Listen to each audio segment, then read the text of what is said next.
美国逼问韩国是否帮助武力干涉台海事务，尹锡悦的回应相当有智慧，美方尴尬了。观众朋友，大家好，我是付前少。对于心心念念想用武力干涉台海事务的美国来说，是否能够得到韩国和日本的支持是非常重要的一环。因为美军依托第二岛链发起的攻击行动反应迟缓，而其军事基地又非常脆弱。在日韩这两个美国盟友之中，日本因为受到和平宪法的限制，在支持美军介入台海问题上也是困难重重，甚至搞不好会被解放军暴揍一顿。所以驻韩美军是否能够干涉台海，在美国人看来就非常关键了。但这又离不开韩国政府的支持。近日，正在美国进行访问的韩国总统尹锡悦，在接受 CNN 专访时被逼问这个最敏感的问题。CNN 的记者问道：如果中国大陆进攻台湾岛，韩国是否会支持美国在台的防御工作？要注意，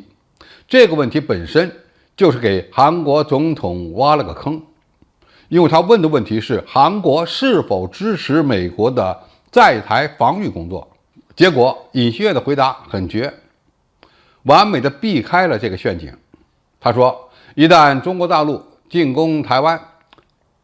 朝鲜也极有可能会发起挑衅，届时对于韩国而言，以强有力的韩美同盟基础来应对朝鲜挑衅，应该会成为最优先的课题。他还进一步强调说，关于台湾问题，我可以明确地讲，我们对待中国问题的立场非常明确，不会模糊。无论在什么情况下问我，我的答案都不会改变，始终如一。这里面就有意思了。尹锡悦的说话可以理解为这么几条：第一，韩国坚持一个中国的政策，在任何情况下都非常明确。第二，就算解放军进攻台湾岛，韩国也不会参与干涉事务，因为韩方的首要任务是防备来自朝鲜的威胁。前一阵子，美国众院议长佩洛西窜访台湾地区，引发了台海军事危机，而尹锡悦则选择用休假的方式放了佩洛西的鸽子。针对自己的这项选择，他对美国人表示，与佩洛西及其同行的6位议员进行真诚的电话通话是个比较好的方案。在接受美国媒体访问之后，韩国总统府发布了专访全文，这也意味着韩国对台湾有事的应对做出了史无前例的发言。美国人承认，这反映出韩国对帮助驻韩美军支援台湾持消极的态度。尹锡悦现在是一位韩国国内支持率比较低的弱势总统，没有政治根基的他，此次外访行程也是尴尬不断。首站访问英国，吃了闭门羹，未能吊唁伊丽莎白二世。与拜登见面，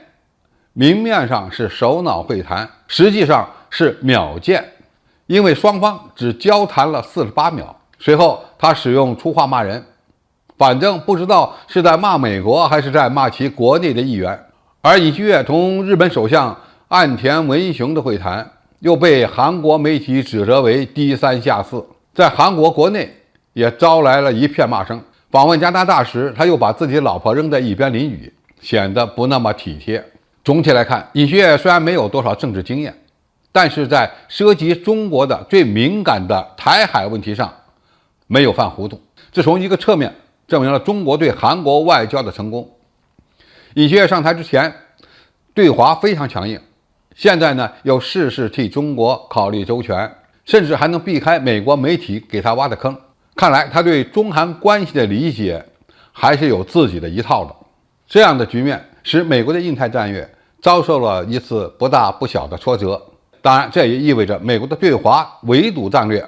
不可能获得成功。好，今天的评述就到这里，谢谢大家收看，我们下期再见。